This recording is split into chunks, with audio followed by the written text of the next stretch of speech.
So welcome everybody. I'll just run through my usual welcome, and it's so good to have everyone here on our cafe conversation for May with the wonderful Wendy Harper. And our focus is on deepening roots and resilience this month. Thank you, Wendy, for sending out that wonderful email. Before we begin, I'd just really like to acknowledge the beautiful lands in which we're all streaming in on Zoom from. The sacred and sovereign Indigenous lands of our traditional owners, certainly around the Manjgurba area. It's been a very significant place for Aboriginal people, a place of life, of sea life. The saltwater people were here. And then we had the Hills people who were actually massacred by Peel. This area is known as Peel, and I've become very aware of how significant, perhaps even a name changes and things like that are going to be. So I'm really looking forward to working with some of our local Aboriginal people to look at how perhaps with our community foundation we could rename it in line with something where we could do more with them that's not hurtful and have some truth telling around that. So I'd just like to pay respects to Indigenous elders far and wide and acknowledge all the care and love and the patience they have um, for people like me who are just learning along the way. So, and to celebrate Indigenous sisters in business. If you'd like to share in the chat, the Indigenous lands in which you're meeting with us, that would be lovely. I love hearing about all the different places. We've got a few identified on this map, but I think it'd be nice to get the actual one of the more inclusive maps so we can have a look at all of it. So I might even update that slide. Of course, our sponsors, we can't do any of these things without all the support. BWA runs on the smell of an oily rag, and a lot of the in-kind services that we get and the support that we get through all our partners really helps us make this all happen. In particular, LG Accounting Solutions and our bookkeeping services, which would normally cost us a bomb. They do all that work for us at no charge. So we really are a focused group building our conscious leadership skills. So we're here to help each other be successful, to connect meaningfully, to unpack all the things that are important to us, and to support each other in achieving our goals and dreams to make this world a better place. And we are all a mixture of whatever it takes to be here, whether we're a business owner, an entrepreneur, or a community person, whether we're a professional, a consultant, or unprofessional, as I might like to describe myself as. Whatever we are, we're here. And I think what really does bring us together is this deep connection around our values of caring. And we are actually often speaking in terms of the love we want to bring into the world. And I really am enjoying that because that's something Wendy and I actually connected on was we both had this on our LinkedIn profiles that one of our purpose in life is to bring more love into the world. And so we knew straight away we were going to adore each other, which is so gorgeous. And this is where leadership is. It's a state of being and a state of acting rather than a title. So anything that you might like, we'll skip this one because I think Wendy's got some things to share, so we won't bother with the interactions in there. But if you want to say hi in the chat box, please do. But we will just race through some of the amazing impact that we're having. We are reaching tens of thousands of women around Australia. It's quite extraordinary. And Petrarca pulled this information together last year, and we will update it again soon. But at that stage, we had 12,000 LinkedIn group members. We've got 15,000. We are very strongly represented in these sort of 35 to 65 age group. That's really our stronghold. And we have, I think, 10,000 women subscribing, opening our e-news. We're having like a big open rate. So there's a real need, I think, across the nation for women to get together and to be a part of something that's bigger than themselves. When we ask them, why are you joining? Why are you being a part of this community? it's often to be around other women who they can share ideas and to contribute back. There's a lot of this desire to contribute. So we're really looking at how do we engage everyone to be able to contribute more to our community as well. So it's not the Lynn and Wendy show, and it's not it's not just about the leaders presenting. So as though some of you have been on the confident facilitator courses and learning and sharing ideas around facilitation with Kerry Nobes, we've just put out a invitation to come and co-host and be doing this sort of thing that I'm doing. So with the Wendy's and the other leaders so that we can buddy everyone up. And thank you to those of you, Kat and to Kathy. And it was great to see you putting your ideas forward. And Sada, thank you. But it's these facilitation background things that we're looking for help with so I don't have to do it all too, because then we can do more of them. We've got some great things coming up, some podcasts, Cultivating Success Inside 3 Drops Journey with Jo Bradbury. She just held a most beautiful sparkling wine journey, which I couldn't get to in Perth. It was a great night, lots of hilarity and fun. But her story is quite an amazing success story with the land that she has in the Great Southern. That's a great podcast to listen to. That's dropping on the 13th of May. And on the 27th of May, What Does Productivity Really Mean in the Age of AI with Marion Birchall.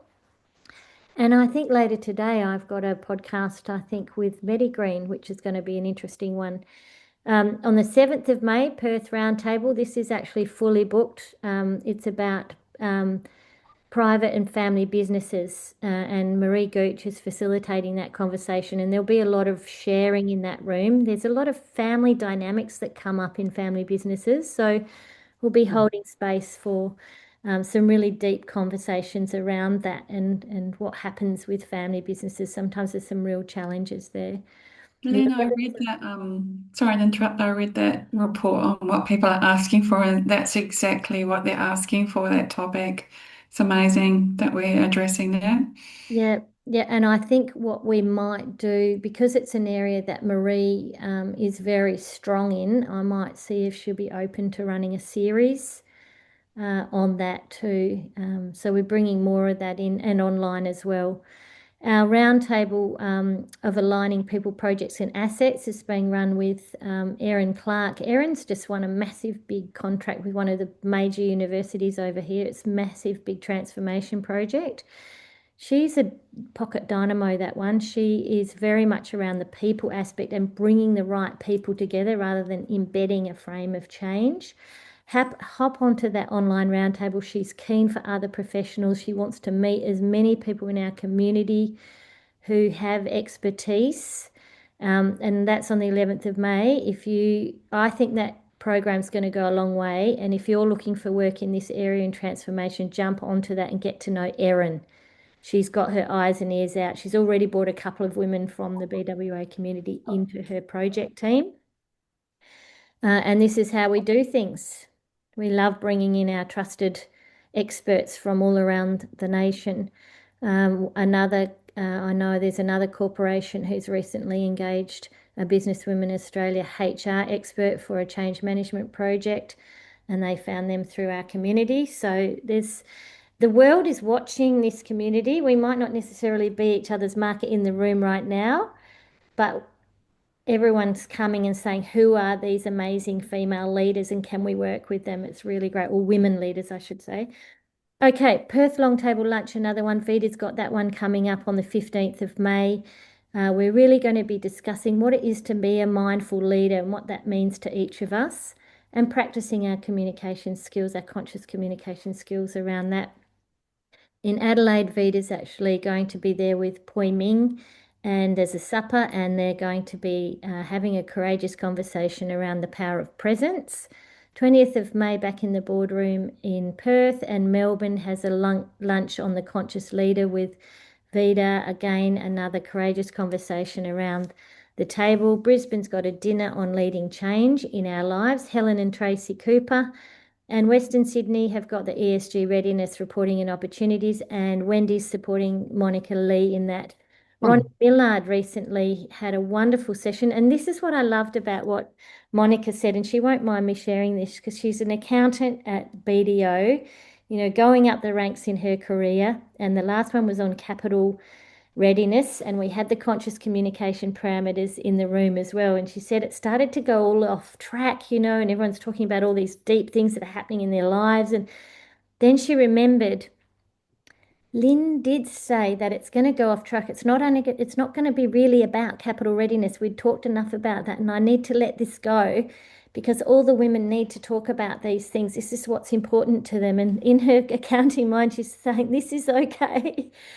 And I love the fact that we're actually having these impact in places like BDO. So they're so ready now, Wendy, for you. So Ronnie did a great job in that, sort of facilitating enough for them to all go a little bit off track and to feel okay. Yeah. And now it's going to start landing more for them when you go in and do that work with them. So looking forward to seeing where we go with all this and seeing the impact that we're having outside all the things that we're doing here and practicing here, and then going and having the Trojan horse effect, as Wendy says, where we go into organizations and unleash all these beautiful ways of being. So, our next online virtual connect, we're looking at personal brand, authority, and influence.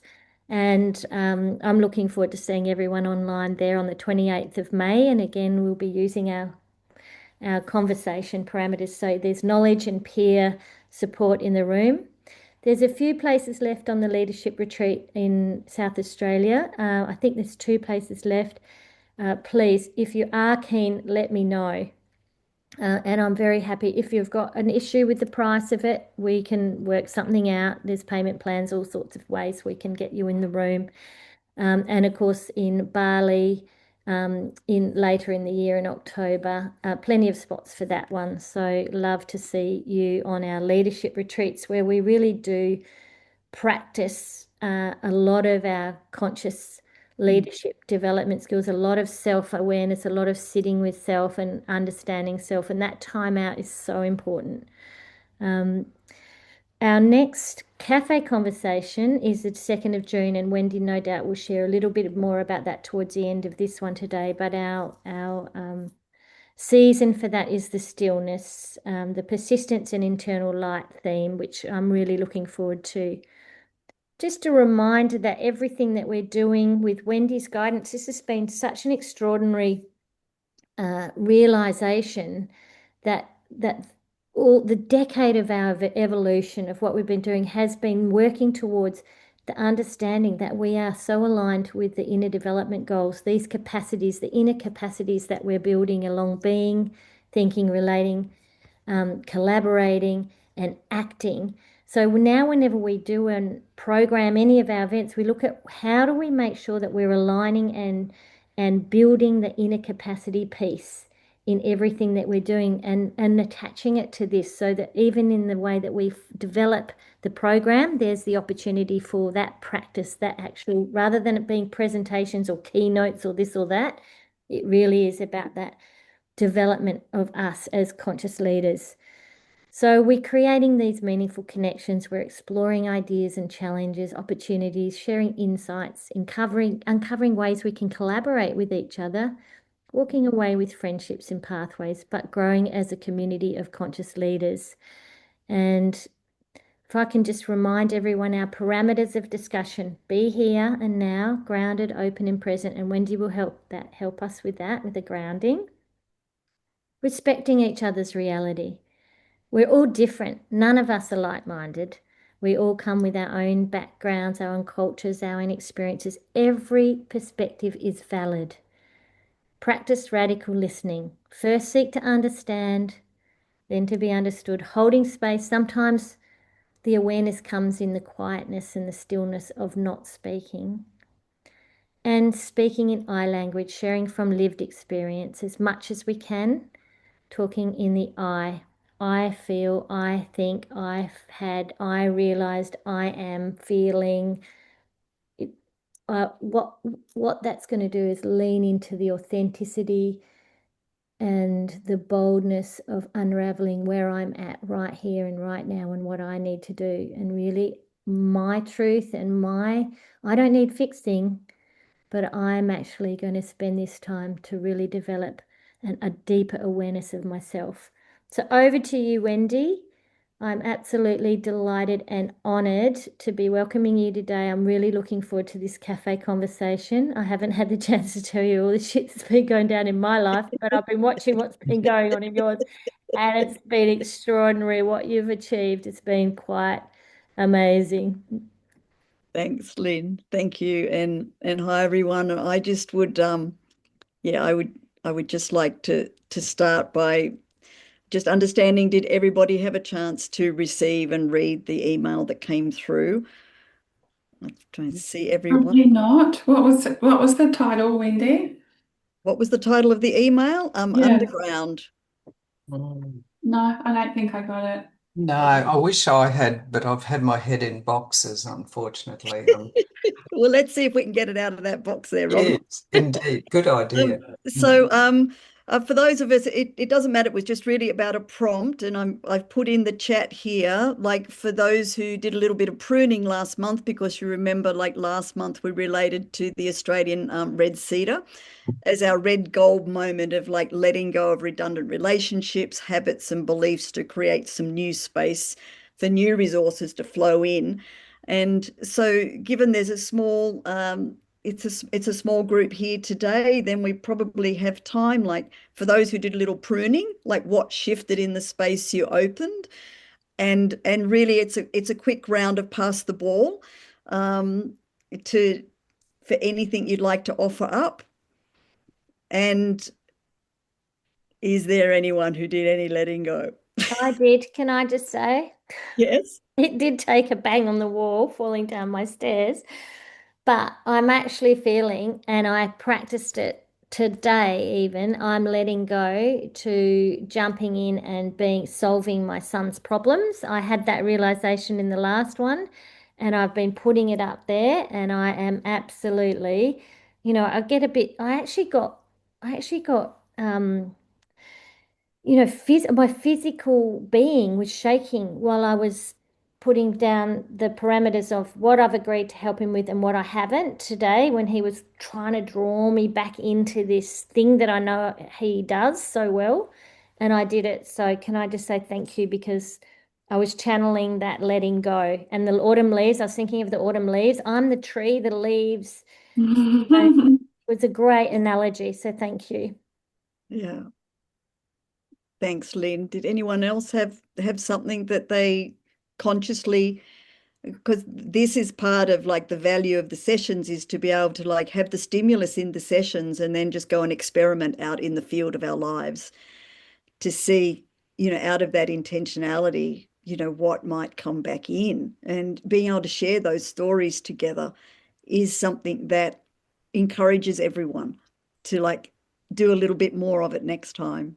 So, Mm. but for those for whom that's not present at the moment, is like in what ways this session is about, really focusing on in terms of the IDG in the area of being, and that skill of like following our inner compass and the definitions there in the chat, a deeply felt commitment to live and act in accordance with values and purposes that serve the good of the whole. Mm. And from the from the acting Mm. domain, that skill of resilience, and resilience is navigating adversity with agility, staying engaged and persevering even when progress is slow or uncertain. So we're kind of like bringing those two together. Mm. So we can just have a quick round. In what ways is your inner compass guiding you?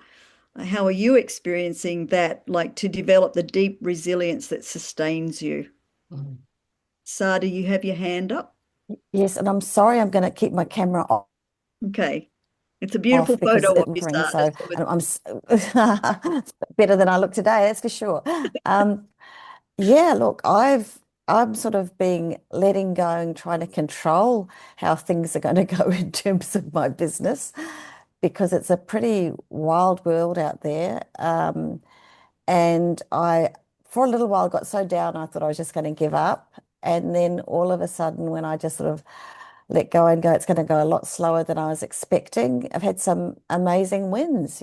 People contacted me from New York and from Canada. And I, um, So yeah, and I've been resilient because I have kept going basically, continued, and I believe in what I'm doing, even though it's going to be a bit hard. And I made myself very vulnerable by agreeing to do a podcast. And I heard it yesterday and I felt ill, but I did it.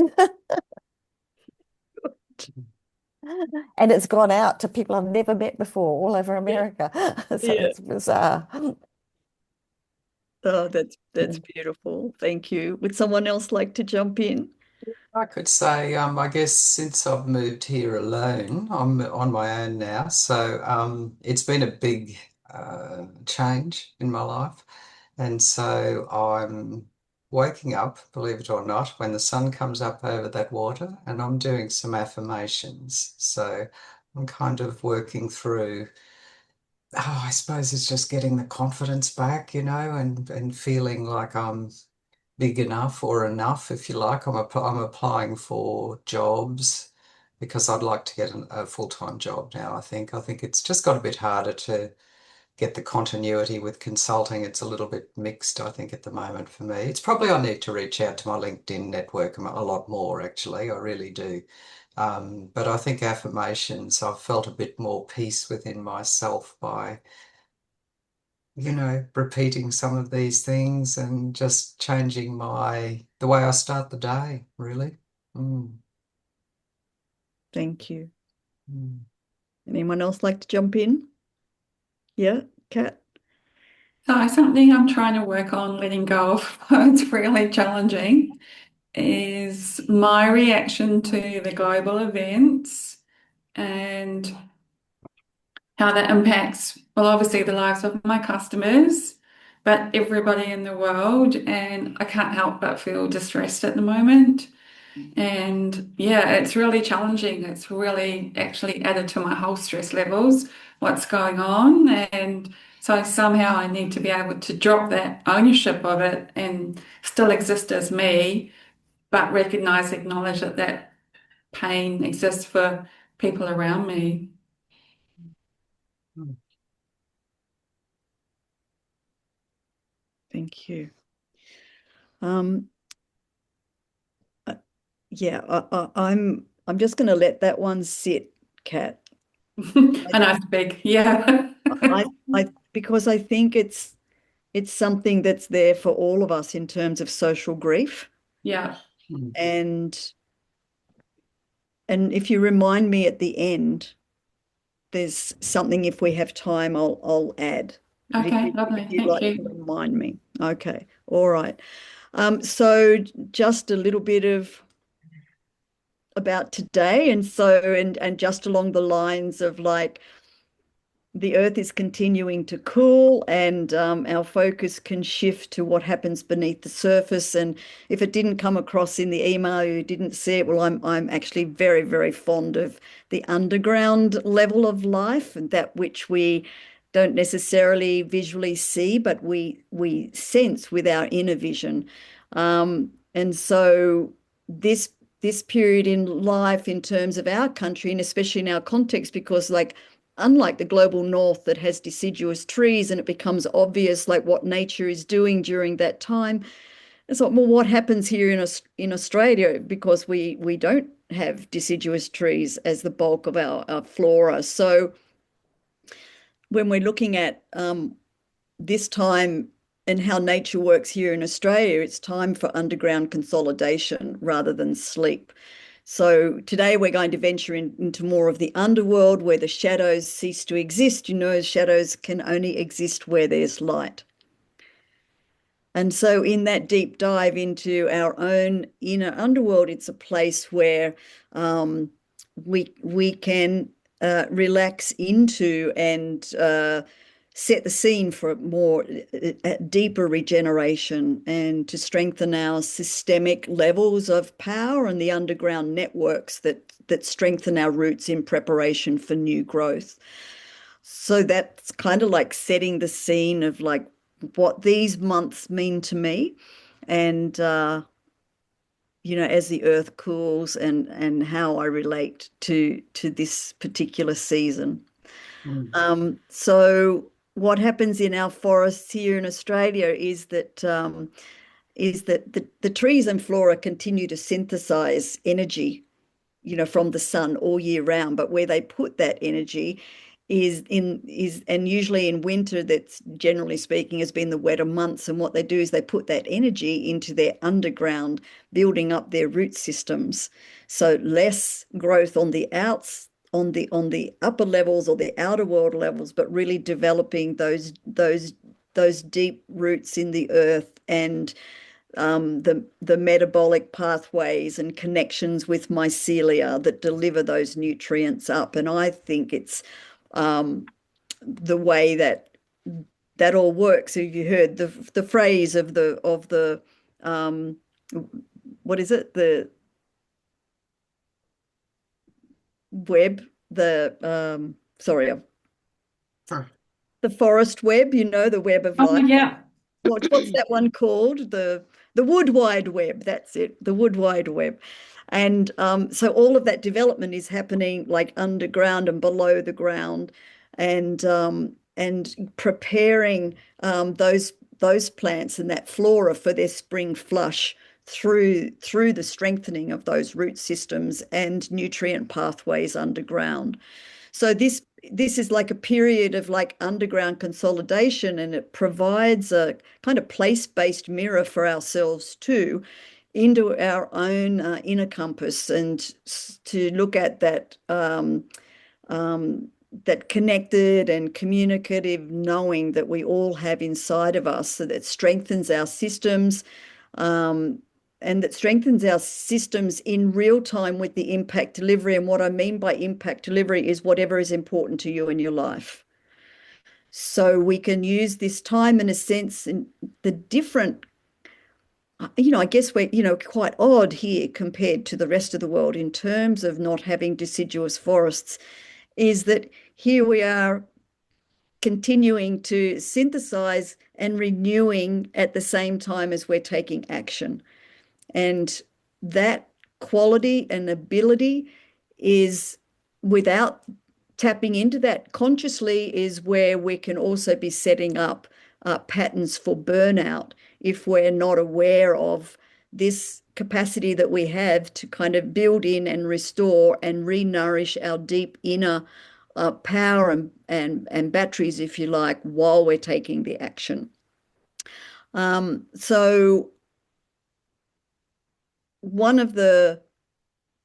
we look at our inner compass and the guidance of our inner compass as well,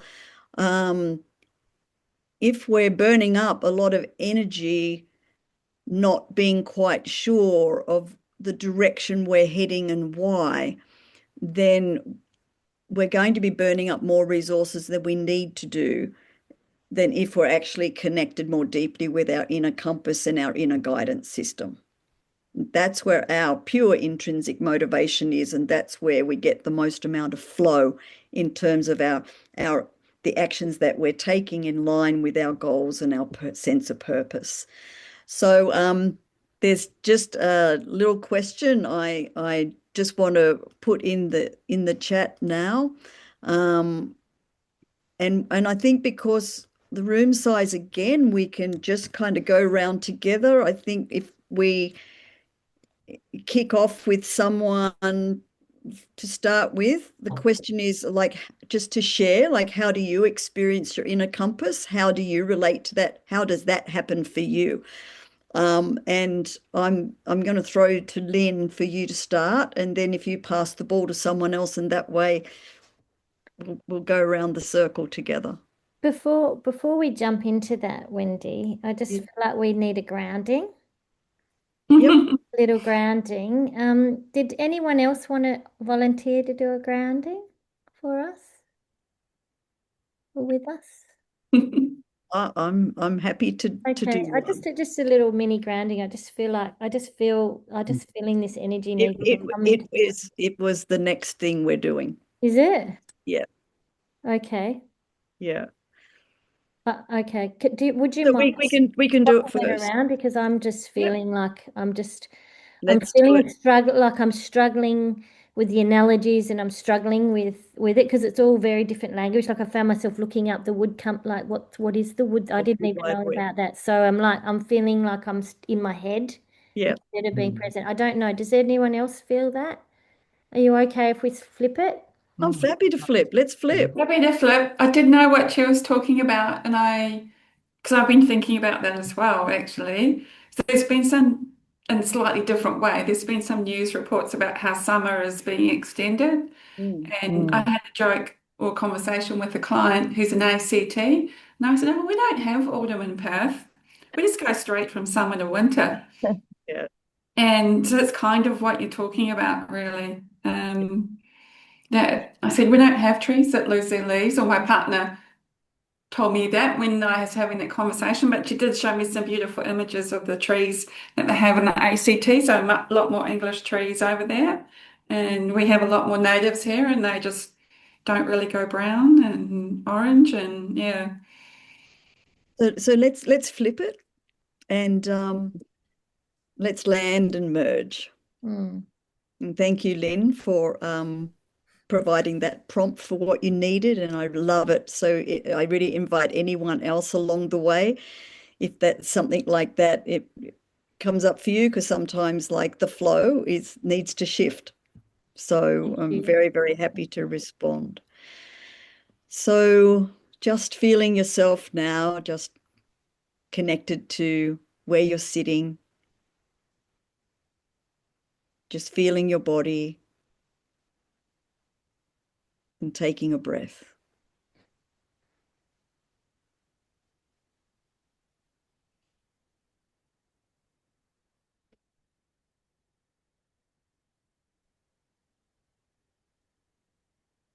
And as you continue to breathe, just feel your body with every outward breath, feeling heavier and heavier and heavier. Feel all your weight from the lightness of your breath entering to your body, and on your exhaling breath, feel the weight drop lower and lower and lower.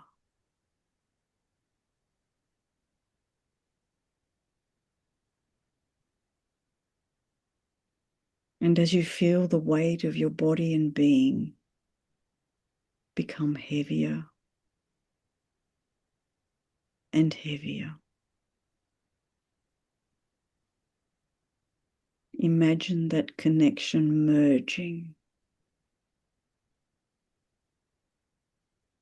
with the ground underneath you. Imagine now the smell of wet earth and leaves. Feel the cool around you as you continue to sink lower, more deeply into the soil.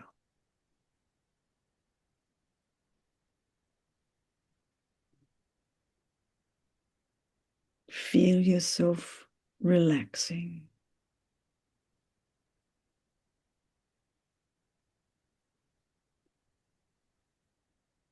Feel yourself merging.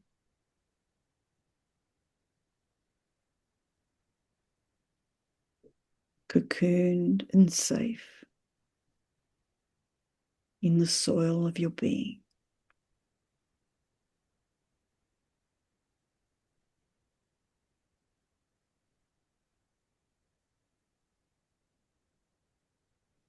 Feel down into your roots.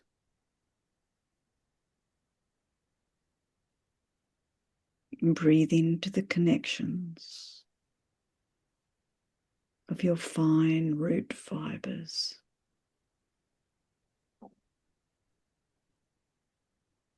connecting directly with the soil,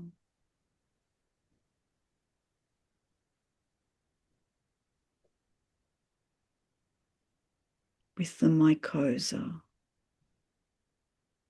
with the life underground.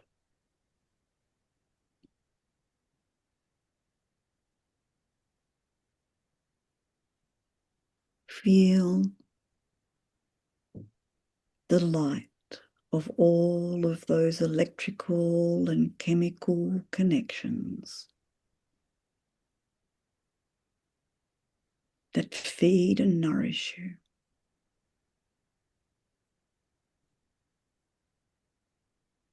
As part of your connection with the whole of life.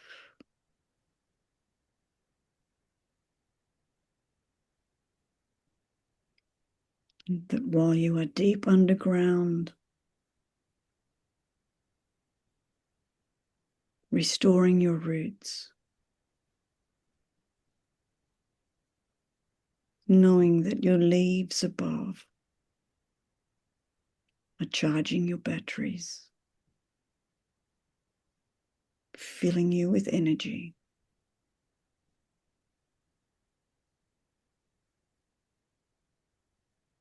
As you relax and restore and rebuild your strength.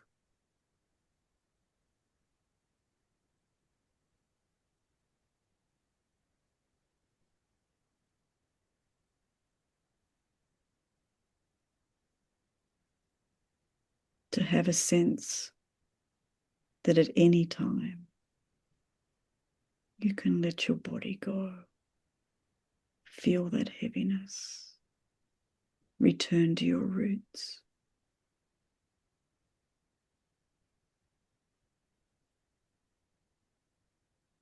To be in a space where there's no shadows.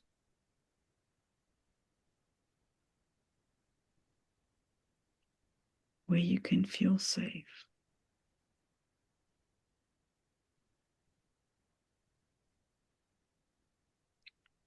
And where you are connected to all life.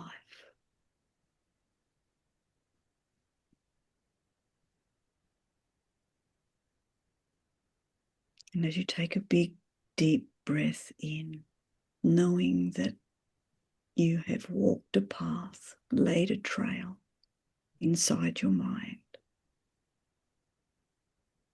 to be able to revisit this place at any time, whenever you need to restore,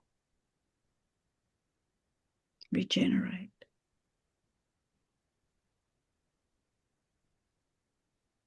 It just takes a few breaths, a sense of heaviness, and a letting go.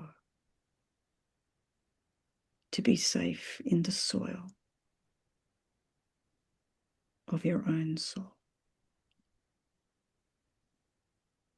And as you're breathing in now, breathing up into the lightness of your being.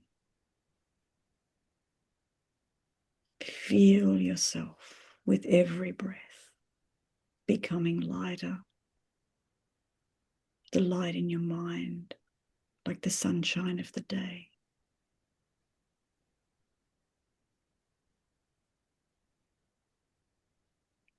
And the leaves of your imagination, alive and a light in the world. Feel your presence.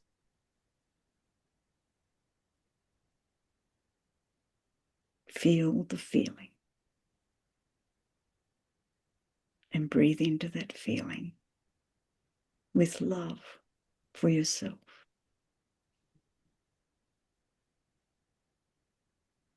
And let that love fill your chest, your arms, your neck, your belly, your pelvis,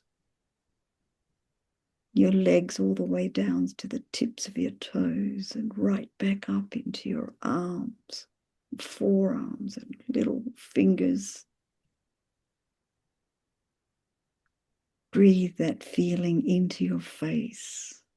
And as you breathe, let that feeling put a smile on your face. And as you smile, anchor that feeling with your smile so that every time you smile or every time you want to feel that feeling, all you need to do is smile.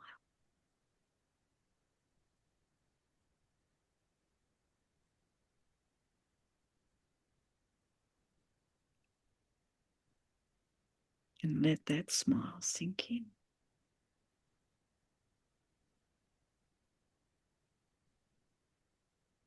Just take a moment and one more breath and gently, gently breathe into opening your eyes and being together in the room.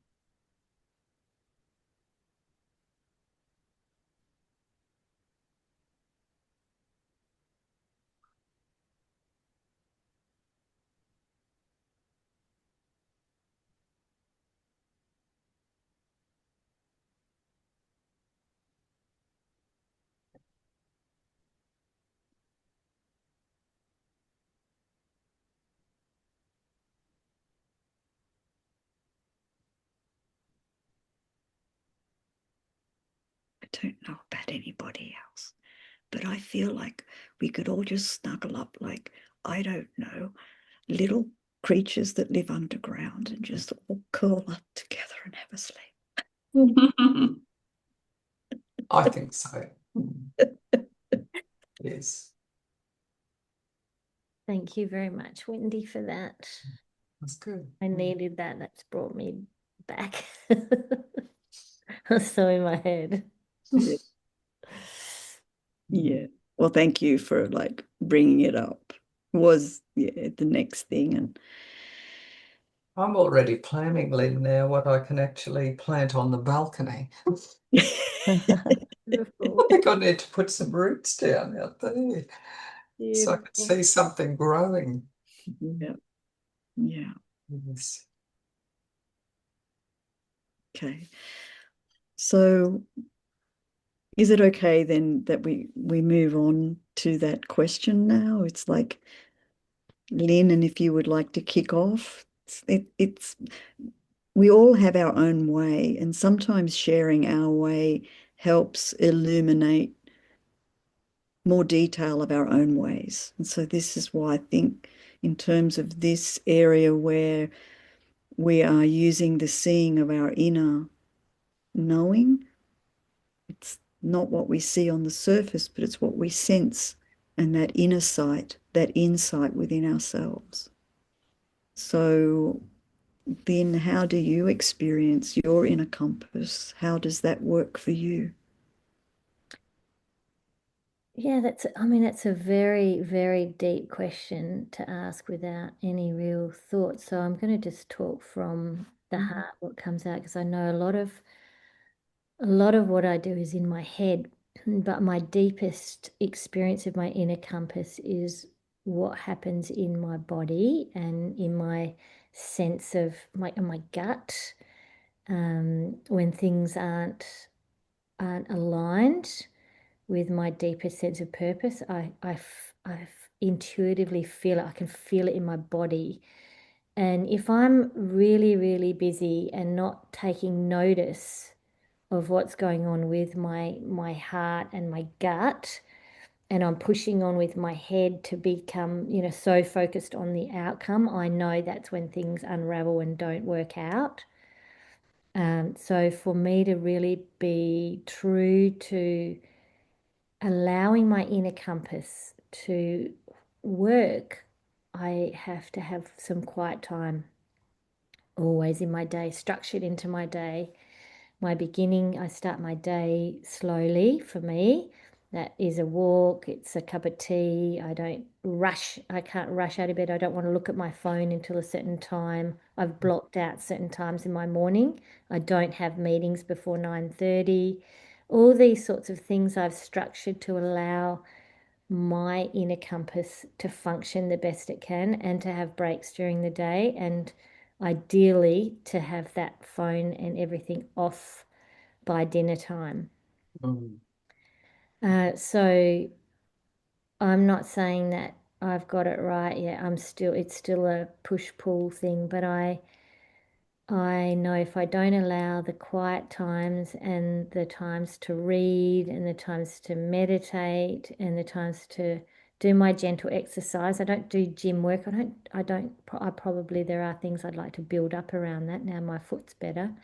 But yeah, is that the sort of sharing that you're looking for?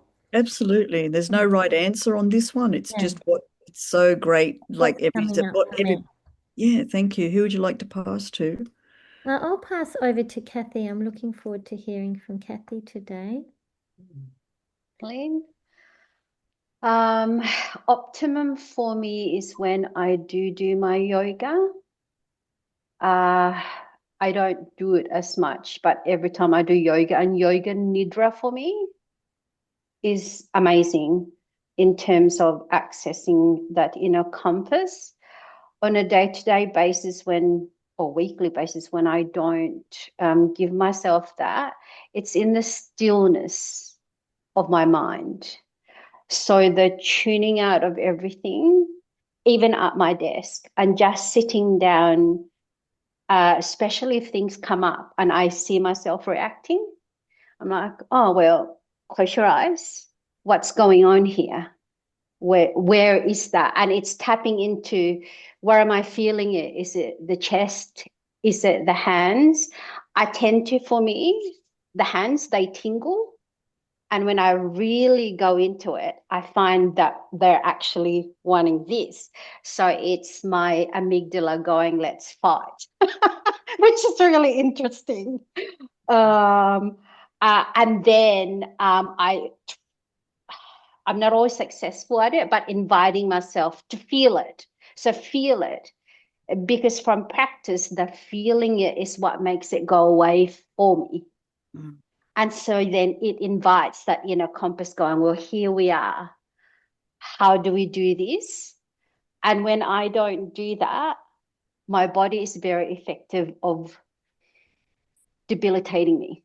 Mm. So I went full out of 2 weeks of not just doing it and not tapping in. And last week, vertigo. It literally laid me flat. And I went, what's going on here? Is this a thing? And I realized, okay, my unconscious is going, you're not listening again. How about we lay you flat? So Yeah. for me, the stillness and the being with and the feeling it. Mm. I can relate to that. I used to get vertigo myself. I don't know what planet it disappeared to, but it has, for whatever reason. So maybe That's that will great. work for you too. Yes. Yes. Well, Robin, off to you. Yeah. You walked into that one, Robin. Oh, yes. Oh, well, look, I'm actually just sort of weirdly, I've realized I need an inner compass recent times. I suppose, got caught up in, I suppose everybody else's worries and relationship issues and all sorts of things. And somehow or another, until now, when I'm actually living on my own and in a beautiful spot, I might add, I'm right on the edge of a lake, which means that I can use the calm and the rippling of that water and the boats and, or the birds, all of those things, I can use that to draw on. But I have realized that I lack that.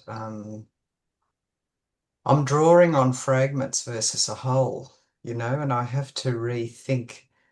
And then if I rethink that and think, well, what are the important things I need to draw on and what are my principles that I would want to live in that compass? Then I think I need to then perhaps I would enjoy bringing that compass out each morning, perhaps as I am already doing some affirmations, but those affirmations might tie back to that compass instead of being a little bit more random. I think that's possibly where I need to go. Yeah. So I'm a learner. Mm. Got my old plates on with that compass. Mm. Who would you like to pass to? Yeah. Oh, I think I'll pass to Kat. Yes. Mm. Thanks, Robin. Thanks for sharing. Mm, So I'm probably a little bit different. mm, I don't, I would say that it's probably not language to express my inner compass. So I don't express it as words, more as a sensation. And I've probably felt that ever since I've been alive. And mm, how I know I'm off it is because I can't feel it. And that can happen really quickly. It can happen within a few days. And all of a sudden I might start to become depressed and feel not myself. And then I go, oh, I'm not doing what I'm supposed to be. I'm not thinking how I am. And it happens really quickly for me, which I think is a good thing. Helps keep me on track. But, if I did have to describe that feeling of compass in words, I would say it's like brimming with life, brimming with joy and happiness and love. And when I feel that, I'm on my compass. It's also when my mind is brimming with ideas and creativity and like inspiration, and that just creates that spark. And yeah, that's just what I feel like, a spark. And when I'm there, I'm on my compass, and when I'm not, I'm off. And so it's kind of like being like a sense of balance. Like sometimes you wobble off your center, and then you just got to push yourself to struggle to get back on. So yeah, that's what I would say. Thank you. Beautiful. For someone who didn't have using words, you use them beautifully. And would you like to pass to Oh, Sarah? yeah, Casada. Yeah. Hi, everybody. And I feel weird not having my camera on, but if I turn it on, I think I'm going to lose you all. Um, Kat and Robin and Lynn and Kathy, what you shared, every bit of it resonated. Um, for me, my inner compass is it's a feeling, and sometimes it's a scary feeling because it'll warn me that something I'm going to do is a bit scary, but I need to do it anyway. And I'm getting to peace with that. Um, and yeah, it is a feeling of like seeing the good in people and love and looking for the hearts and the good stuff out there. And when I'm off, it can be a feeling of real doom and gloom. And my body definitely tells me it's taken a bit of a battering over the last few years with some major illnesses. Um, and I suppose the other thing is just to honor what I'm feeling at the time, because sometimes I have made the mistake of having to appear okay for everybody. And I now realize it's okay not to feel okay sometimes. And yeah, recently I sort of experienced some pretty racist microaggressions, and I was very calm in the process. And this is weird because I'm old, I've dealt with this stuff. Um, but when I walked away and then saw my partner coming down the street, and I burst into tears because I had I tried to maintain dignity in the face of somebody being incredibly rude. And I think they were a bit shocked when I spoke perfect English. And I just thought, it's okay to feel sad sometimes. And that was a tiny, small thing.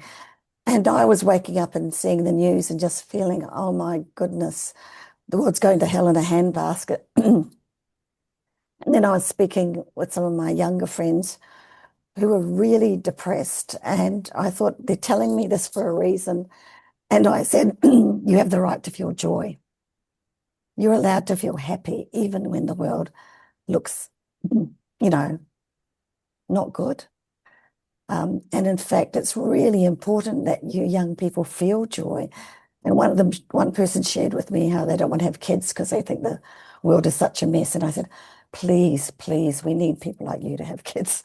I want good people to have kids. And so just being authentic and saying what I feel and not always trying to have the answer, I suppose. Not being, yeah, so my inner compass is a feeling, and I have to honor it, basically. And sometimes I haven't, and I've paid the price. And feeling like I can bring my whole self to some um, settings. I feel like I can bring my whole self here. but I'm old enough and pragmatic enough to know that sometimes it's not safe to take my whole self to other places. And I know we've looked at people wearing masks and stuff, and sometimes I think I have to wear a mask for safety, and I'm allowing myself to do that. So yeah, and I've worked out it's okay not to know. Yeah. Just that's all That for really me. resonates with me. It is, yes. That would help me at the moment to say it's okay not to know. Yes. Yeah. Yeah. I'm just wondering from that round, and we're going to go off piste now, if the skiers amongst us, and because I think like for everything that's just been acknowledged in there, it's like there is also this opportunity to reconnect it to areas of belief, and that one way to look at the challenges that we meet in our path of life and how we react or respond to them is, for whatever the stimulus might be, there's like millions of different options about how we could respond or react to those situations. And so what does the way in which we react, how does it help us identify beliefs that we have, that we may have some agency to be able to change a belief in such a way that we know whatever the stimulus is, that we have more options about how we react or respond in those moments.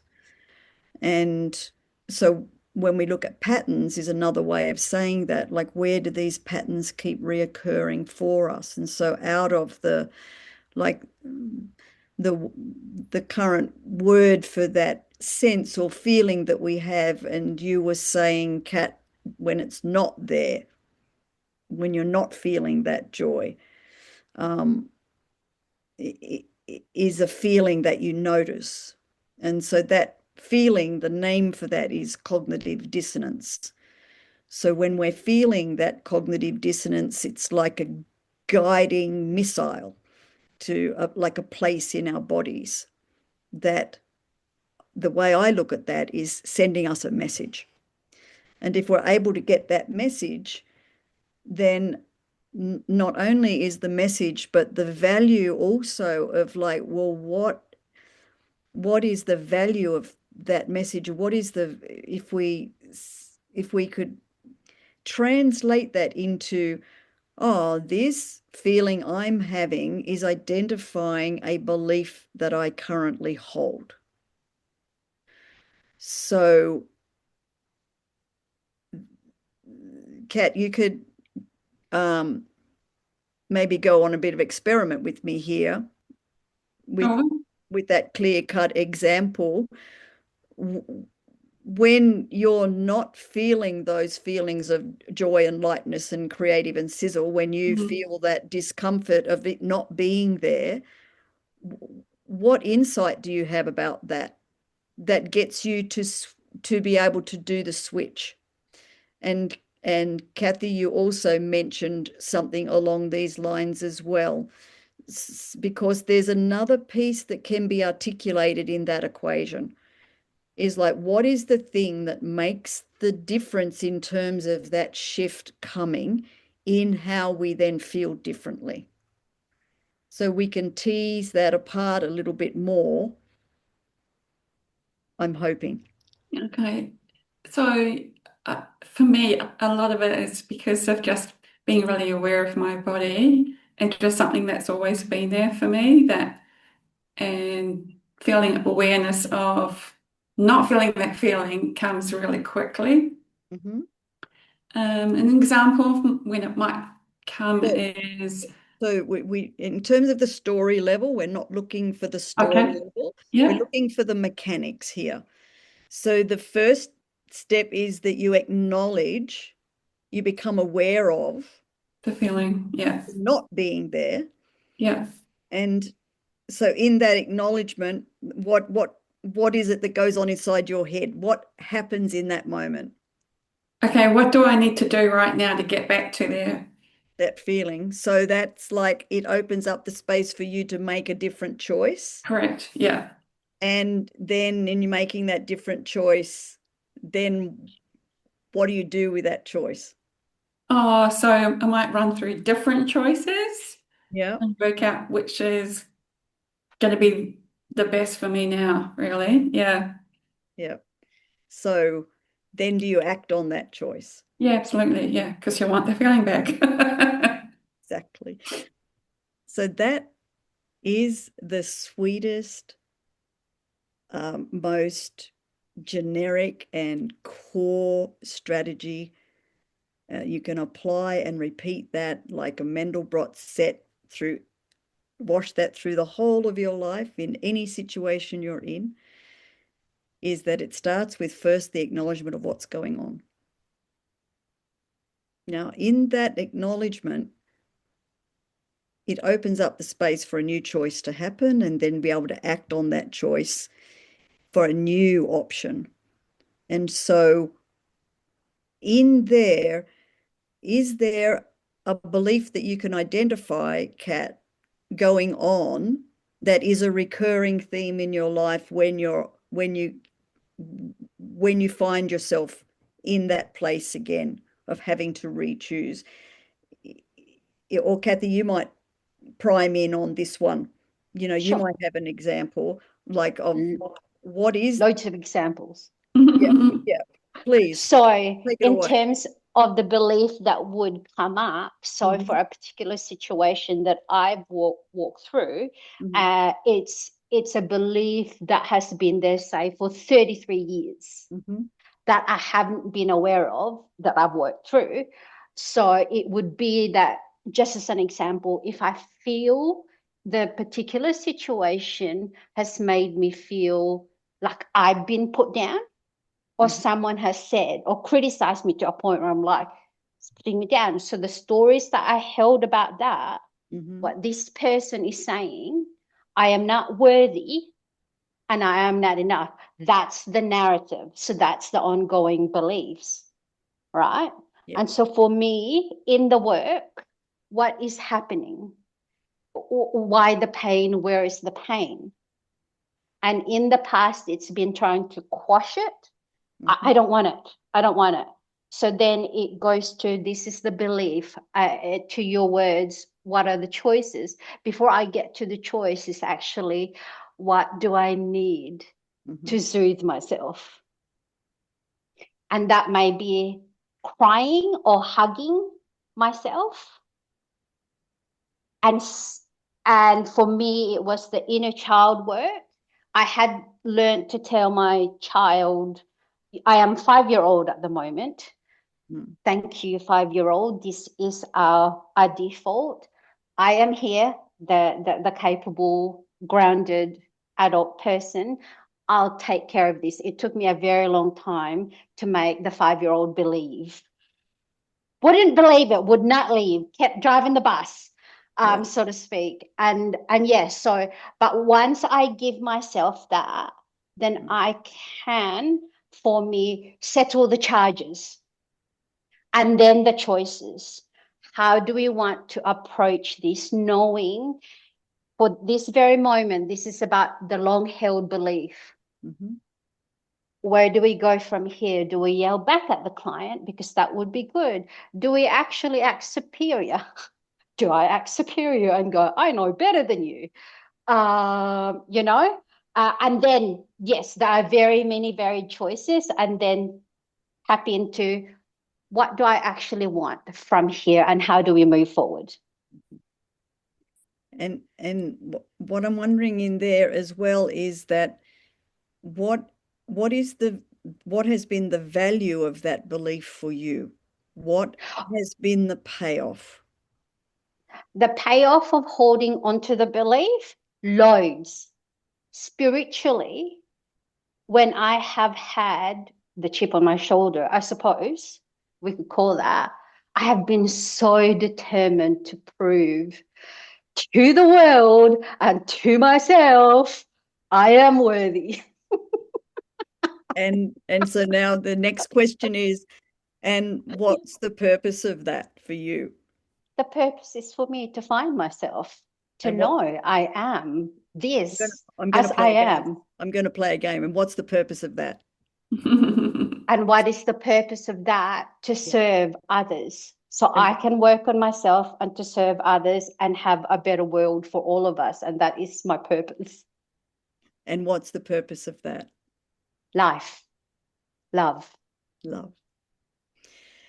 It's a beautiful questioning point that when we continue to ask what the purpose of that is, no matter how terrible the situation, no matter the pain we might be feeling that's been triggered, that's brought up old hurts and pains, no matter what, I have found that line of questioning of what the purpose of that is always leads to something of our highest value, whether it's love or beauty, whatever it is ourselves that is our highest value, is that the purpose of it all, in my books, it comes back to love. That And was really powerful, pardon? actually. Sorry, I thought No, you were finished, says that's okay. Wendy. So, and I was just going to say, I was just going to actually thank Kathy because that really gave me some structure to think about. I think I'm still there, sort of trying to work out what I'm going to do with the 5-year-old child. So I think that's been really useful, Kathy, to hear that story and how you, and also to add on what's the purpose of that. That really has helped me enormously. So thank you. Robin, it involved a lot of snot crying, if that it Mm, gives you an indication. mm, And No, I do understand. Mm, and in that emotional, like connecting with our emotional body and allowing that our emotional bodies the space to be expressed is actually usually where the insight comes from mm, about our new level of choice.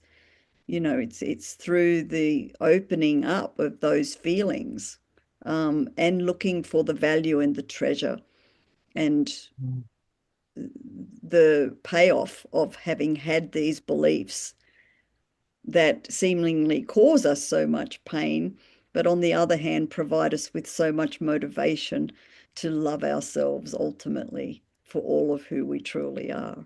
mm, So, wherever we are on that mountain climb, it's ultimately the same for all of us. And that's why we get so much out of sharing with one another. We get to see another reflection of our own journey, and whatever insights we're able to pick up about that is how we cross-pollinate like bees and help fertilize one another's growth. So the sharing is core to growing, as I see it. Anyway, blah blah. Who needs to hear from me? mm. um, all right. So where are we up to? You need some more beliefs, or Yes, yeah. Well, I'm just looking at the time, and Yeah. I'm not. I don't think we'll do breakout groups, Lynn, because this is working beautifully.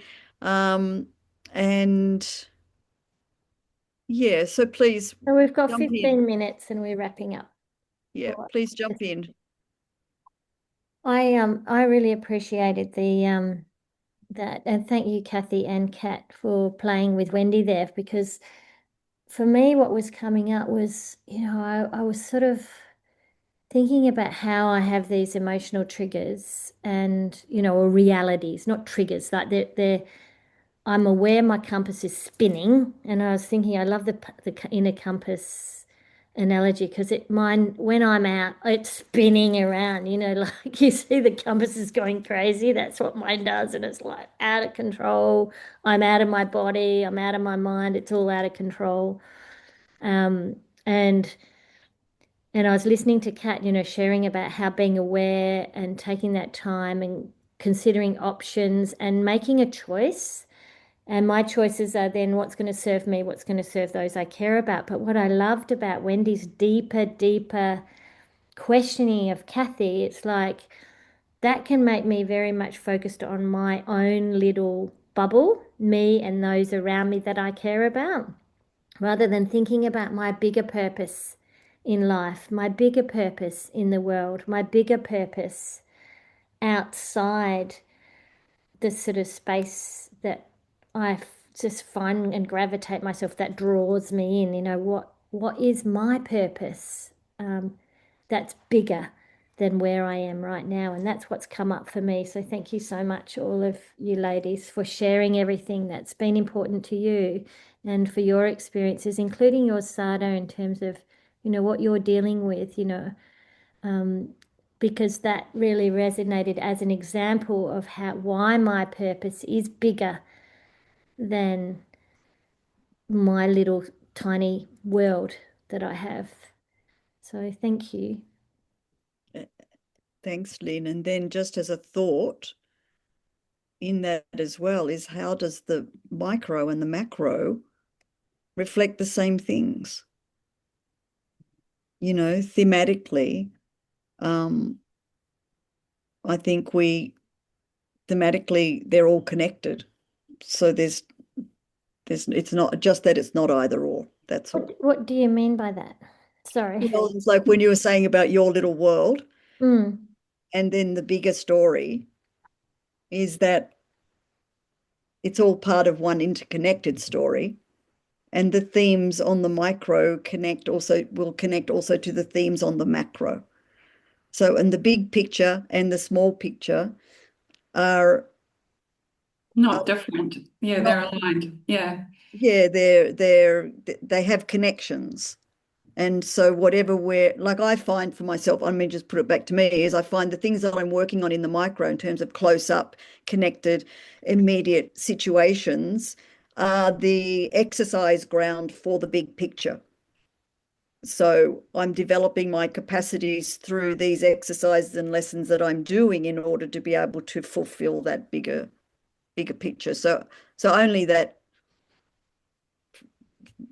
it's only playing with the idea that it's actually all connected, not one or the other.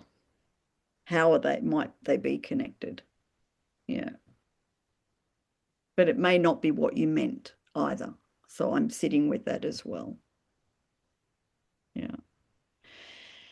I just wanted to go to the chat for a minute. I've popped something in the chat there. And so it's just as our native forests use winter rain for root expansion rather than hibernation, our inner being requires active nourishment, and this can only be provided in real time with our outer world actions through our conscious intention to intentionally direct resources into our underground systems.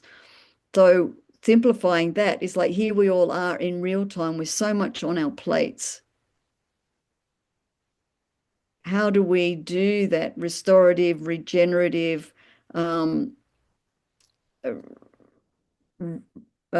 capacity building underneath everything that we're doing on the surface? And that simple exercise of dropping down into the soil, like through it down into our roots, removing the shadows, like part of the shadow level of life, and and the interface that we can have with doing our shadow work, for example, there is also a place where having no shadows exists. And in that place, when we've learned to be aware of shadows or movement and be hypervigilant for dangers, being able to go into a place where there are no shadows and having that sense of safety and safety in the soil of our own spirit and soul is something that we can use to go down and do that restorative time by just dropping into it. It doesn't take long and it doesn't take a lot of time. It's just where all of the other concerns and filters that we have on for how we're receiving all the stimulus from the world can go quiet. And we can have that sensory somatic experience of being safe. And not having all that other job to do means that nourishment can come in, that restorative connectedness can come in, and where we can spend moments and they, take For me, it's like, oh, I used to set a limit. I'll only do this for 1 minute. If we're having trouble setting that time, it's like, well, I'm only going to do it for 1 minute and I'll set the alarm and make myself stop when the alarm goes off. Hungry for like, oh my God, I didn't get enough of it. So instead of saying, oh, I need to do that for 5 minutes or 10 minutes or 20 minutes when, we're time pressured, it's like, no, I'm only giving myself 1 minute, and then I'll give myself 2 minutes the next day and then 3 minutes the day after. So I'm kind of tricking myself then into wanting the more rather than resisting giving myself the time. I want more of that feeling rather than feeling I don't have the time to give myself that. And so I just thought, just a couple of a quick round. There's two things, and it's really about making some intentions clear with everyone here today. It's like identify one specific way you'll nourish your inner compass this month. Because what I'd like to do is like next month, we come in with some news about that. So when we meet again in June, we've got some things to share about the process we've been in. And that there's one thing that you'll commit that strengthens your foundational resilience and strengthens the roots of your inner being for future growth. So I think we can do a quick round together about that, or would you like to put it in the chat? But I'm happy to. I'm happy to go first. Yep. So when you were talking before, Wendy, when you were talking about feeling safe, and I just decided, no, I actually want more than that. I want to feel safe when the shadows are there. I don't want to be afraid of shadows. Um, Oh, and I'm not suggesting either or. I'm yeah, suggesting it as a technique. That's yeah. all. Yep. And a thought that I had earlier today, because I'm rushing off to the gym at 12 o'clock. I've just started a 28-day challenge and a fitness challenge. And a thought that I had today was got out some photos and bits and pieces and trying to build like a little mood board was about like having like a warrior strength. And so that's what I'm going to work on for my inner compass is to build that aspect of my warrior strength that's not afraid of the shadows. Yay. Anyone ready to jump in?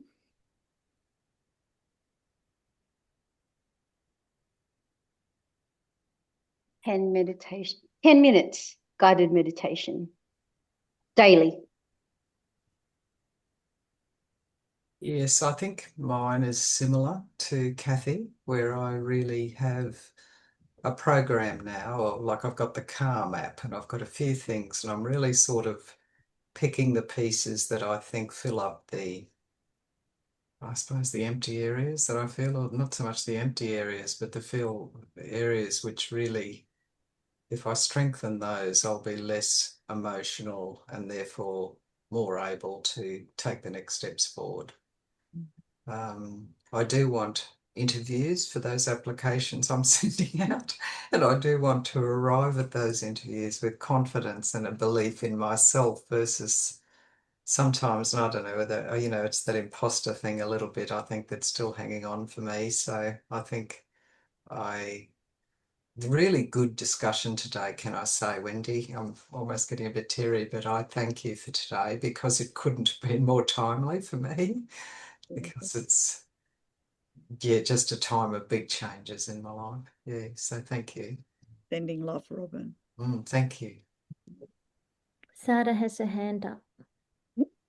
Hi, everyone. I actually do meditate every day already and do yoga nidra. So, goddesses forbid what would happen if I didn't do that. I'm really practicing the peace begins with me and not feeling responsible for fixing things, just sitting with other people's pain, which can be quite confronting sometimes, holding space for that pain. And then when I feel like I need to unload, not feeling bad about having a little tear, because I was being very stoic there for a few months. And trying to pick where I can make a difference. because some of the crap that is happening in the world is actually quite distressing, depressing, and energy sapping. So I'm trying to channel what strength and resources I have to little battles that I can win, and standing alongside some of my friends and other people who are struggling and saying you don't have to fight it all on your own, and not feeling responsible if they can't change the world. Thank you. Thank you for a lovely discussion. Everything was fabulous. You're all amazing. And maybe just call out to people more often, because I've been the one that people ring up with their problems. So I have to realize I get overwhelmed. Thank you. So again, I've just put some notes in the chat that we honor the quiet inner strength of the cooling season, just going back to where we began today. So I invite you to use this time in May to go deeper and to transition from old identified patterns into cultivating the patterns for developing the new ground you want to stand. If you'd like to know more about the IDGs, there's the link to the full guide in the chat. Or if you're interested in developing your generative renewal of these, the deep inner realms, then you can also give a shout out to me. We just answered a question I had earlier. Thank you for sharing that, Wendy. Remind me again. Oh, about the inner development guide. I was like, oh, can you just give me the whole lot? But I asked that mentally like 20 minutes ago. There's the link, Kat. Thank you, Yeah. darling. And there was a question, Kat, that I said if we had time. Oh, you were going to talk about social grief. Remember? Yes. Oh, yeah. I'm just grabbing it now.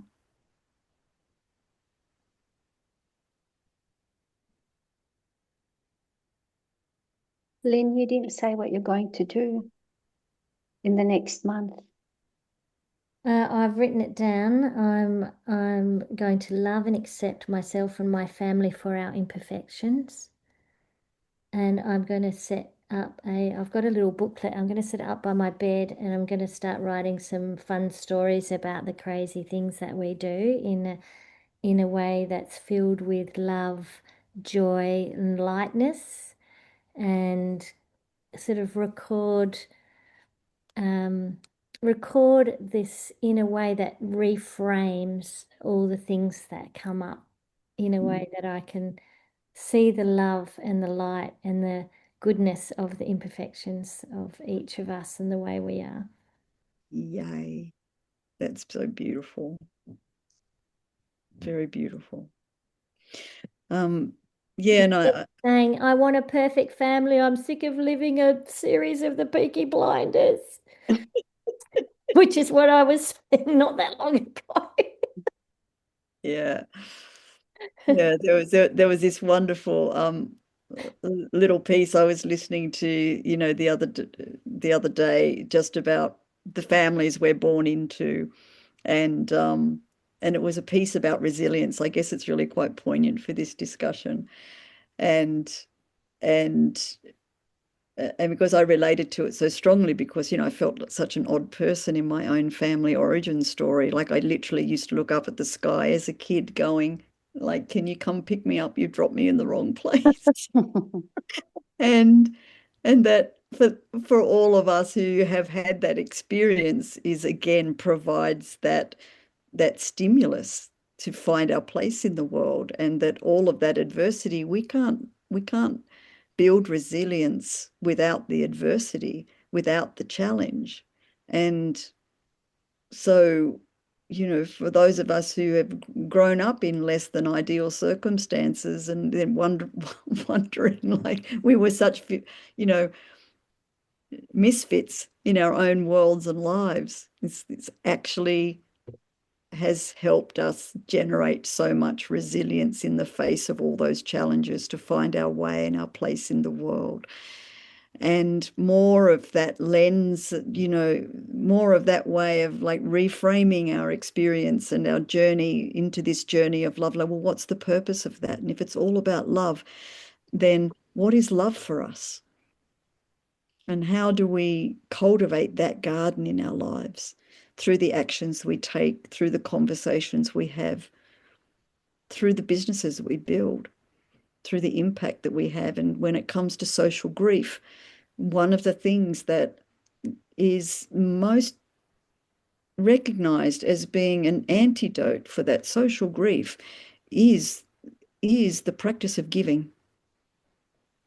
That if we want to provide people with an option to do something with their grief that helps them restore their hope, then how can we help them get into the practice of giving?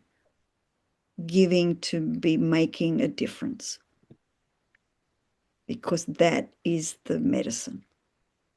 And in fact, it's the medicine. If we look at it, what's the purpose of that? What is the purpose of this social grief? Well, it may well be it's directing our inner compass into where in life and in the world can we give more? And where in life and in the world can we encourage others to give more? Because it's only going to be through that giving are we going to be able to build the better world we hope for. So for me, that's the value of social grief. It's like that compass, but at a macro level. Yes. Yeah. Yeah. And giving is giving is just the best drug we could ever be on. The feeling that comes from that, once we've had a taste of it, enough of it, it's it's a joy. There is incredible joy, an access route, a free door. That no locks on that one. It's only up to us how much we do it. Is how quickly that door opens. Anyway, on that note, it's 1:29. I want to thank you all for joining us today and being with us and sharing your hearts and your seeing and your inner knowing. Will we take a screenshot? Yes. Thank you, Wendy. Yeah, Thank you, Wendy. Thank you, Thank you, Wendy. everyone. yeah, Have thank we got you. who's Thank taken you. a Thanks, everyone. screenshot? Have we got one? I'll get one. I can I do don't know why I'm so big on the screen. What's going on? Hang on, let's have a look. Let me go. Control 4. It's Optus driving me insane. Hang on, how It's do not happening at our screen, Sada. Oh, good. hang It's- on. I can't remember how to do it. It's not giving me the option. I've got Here it is. it. You got it? Can you do it? Yeah. Okay, you do it because I can't work out this. Okay, ready, set, let's go. Done. Thank you. That's lovely. Thank you. What a Thank you. beautiful That was group. lovely. Thank you coming. I'm so glad we didn't have 20 women on the call today. It was meant to be us. Thanks, Yeah. ladies. Yeah, very That beautiful. doesn't mean we don't want you all next time if you're listening to the recording. With this And recording, would you rather we just share it amongst this group or for all the women who couldn't make it as well? Are you all happy for us to share? I don't mind. Good, because they all love to hear it. I definitely watched the last ones because I couldn't come. Yeah. Okay, great. Love you, ladies. We'll see more of us. Love you Brilliant. too. Bye. Bye. Remember, Thank it you. takes a village. takes a Oh, village. it does. Love you guys so much. See you. Yeah. Love Bye, is limitless. I love that. Thank you. Bye, everyone.